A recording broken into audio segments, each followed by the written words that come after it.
그러니까 우리가 이제 미용 성형이라는 거는 아직까지 우리나라 이제 정규 코스상에서는 미용 성형을 가르쳐 주는 코스는 없어요. 이렇게 말씀드리면은 성형외과 원장님들 기분 나쁘실지 모르겠지만은 성형외과라는 거는 원래 재건 성형외과 전문입니다. 예, 재건 성형외과. 그럼 미용 성형과 재건 성형은 어떻게 다르냐?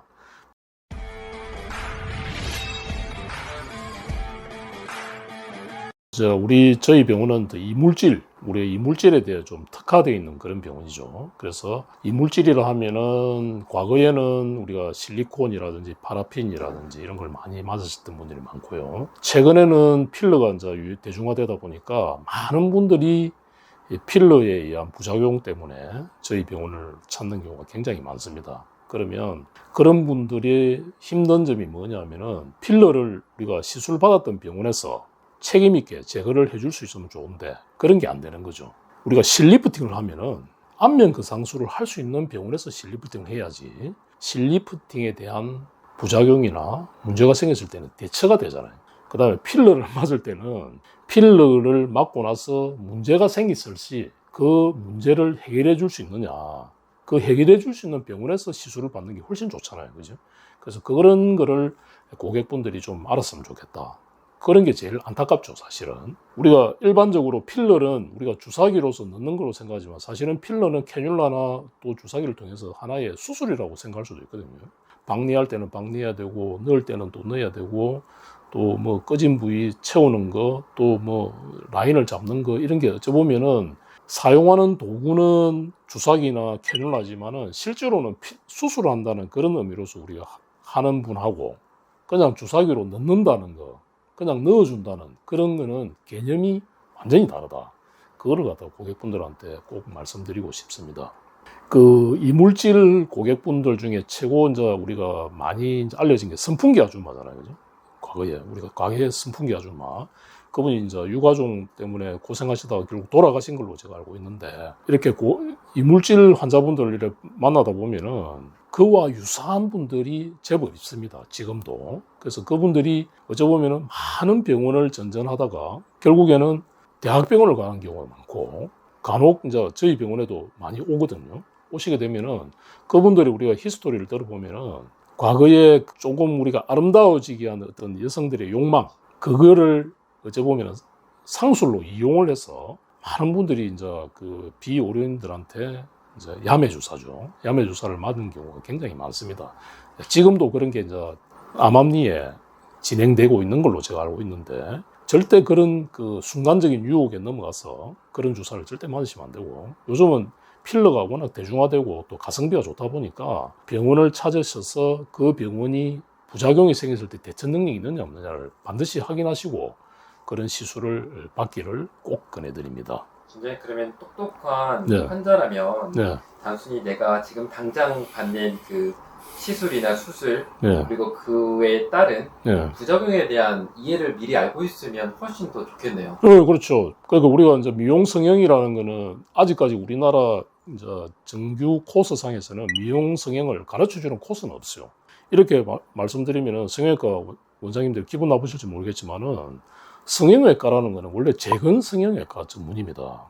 예, 재건 성형외과. 그럼 미용 성형과 재건 성형은 어떻게 다르냐?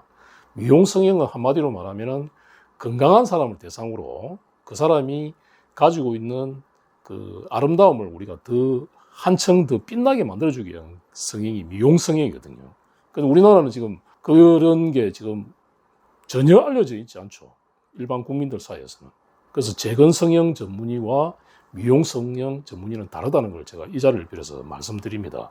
그럼 미용 성형 어떻게 배우느냐? 개인적으로 자기가 외과 전문이든 뭐 성형외과 전문이든 뭐 산부인과 전문이든 자기가 미용 성형에 관심 있는 분들이 자기 스스로 배우는 겁니다. 교과 과정이 없다 보니까 학회를 통해서 또 선배 병원에 가서 이런 식으로 배우다 보니까 그걸 말씀드리고, 그러면 자, 우리가 미용 성형을 누가 잘하느냐? 그걸 한번 생각해 봅시다. 자, 이걸 제가 꼭 말씀드리는 거는 정치학과 나온 사람이 정치를 잘하느냐? 경영학과를 나온 사람이 경영을 잘하느냐? 그건 아니다는 거죠. 그러면 결국에는 뭔가 의사 자격증을 가지고 자기가 미용 성형에 관심을 가지고 열심히 노력해서 그 술기를 익히고 해야 되고, 또 제가 수술하면서 항상 느끼지만 이 손이라는 거는 좀 어느 정도는 타고나야 됩니다. 물론 그게 잘났다는 게 아니고 그 타고난 손재주를 가지고 또 손재주만 좋다고 수술 잘하느냐? 그것도 아닌 것 같아요. 그럼 또 뭐가 중요하냐? 많이 알아야 돼. 머릿속에 우리가 많이 들어가 있어야 되고 또 튼튼한 심장, 판단력, 위기 상황이 왔을 때 그걸 얼마나 잘 대처할 수 있느냐, 대처 능력. 다 수술을 잘하는 의사나 원장님 밑에서 수술을 받고 싶어 하겠죠. 그죠? 근데 그거를 이제 판단할 수 있는 기준이 굉장히 애매하다는 거. 많은 요즘은 또 마케팅 시대다 보니까 많은 광고가 사실은 유행하고 있잖아요. 유튜브도 그렇고, 뭐 블로그도 그렇고, 저희 병원도 뭐 기본적인 그 마케팅 하고 있지만은, 그 다음에 또 어떤 병원들은 뭡니까? 가격 경쟁. 마치 상품처럼. 이 수술은 얼마, 이 수술은 얼마. 가격 경쟁을 통해서 저가로 막 광고를 해서 고객들을 갖다가 끌어모은 다음에 실제로 보면 더 비싸게 받을 그런 내는 경우도 많거든요. 그래서 그걸로 경쟁한 게 아니고 수술하는 사람의 어떤 철학을 가지고 그 사람이 어떤 수술을 어떻게 잘하느냐 그거를 이제 우리가 판단해야 되는 거죠. 사실은 미용 성형 수술은 가격이 아니고 가치로서 평가받아야 된다. 저는 항상 그렇게 생각합니다. 그래서 일반 사람들 우리 고객들 중에 보면은 가격으로 막 병원을 비교한 분들이 굉장히 많아요. 저 병원에는 얼마인데 이 병원은 얼마다. 그럼 저는 가라고 이야기합니다. 심지어 그 병원에 전화 걸어서 소개시켜 드립니다. 그 이유는 뭐냐면은 우리가 미용 성형을 하기 위해서 제가 한 3, 4년 지금 하고 있는데 하면서 느낀 거는 하루아침에 이 수술이 절대 되지 않다는 거죠. 미용 성형을 하다 보면은 저는 이제 큰 수술을 많이 하다 보니까 하루에 많은 환자를 수술할 수가 없습니다. 그래서 저는 하루에 한 명 아니면 2명밖에 수술을 못 하거든요. 그 이유는 수술 시간이 우리가 보통 3시간, 4시간, 경우에 따라서는 7시간까지도 할 수도 있습니다. 그래서 그런 경우에 제일 중요한 게 뭐냐? 나의 체력이죠. 수술하는 사람의 체력이 좋아야지 그 체력 속에서 우리가 건전한 정신이 나오고 올바른 판단력이 나오잖아요. 그럼 수술을 오래 하다고 해서 만약에 체력이 떨어져서 우리가 지치게 된다. 수술하는 사람이 지치게 되면 그 피해는 누가 보겠습니까? 결국에는 수술을 받는 환자한테 가게 돼요. 왜? 사람이기 때문에. 수술하는 의사도 사람이다 보니까 수술을 막 하다 보면 피곤하잖아요. 그럼 어떻게 되겠습니까? 사람이 마무리를 대충 하게 되겠죠, 마지막에. 그래서 저는 굉장히 체력이 중요하다. 특히 미용성을, 특히 저처럼 리프팅 수술이라든지 큰 수술을 많이 하는 미용성 의사들은 체력이 정말 중요합니다. 그래서 저는 매일 아침에 하루에 1시간씩 운동을 하거든요. 네. 그 운동을 해야지, 물론 저 자신을 위해서 운동하는 것도 있지만은 제가 건강하고 체력이 돼야지 저를 선택한 그 고객분들한테 제가 최선을 다할 수 있고, 그래야지 그 고객분들이 수술 결과에 대해서 만족할 거잖아요.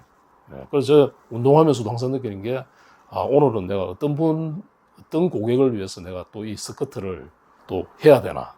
이런 생각을 하면서 사실 운동을 하고 있습니다. 체력이 진짜 중요하죠. 예, 수술하는 의사들은. 예.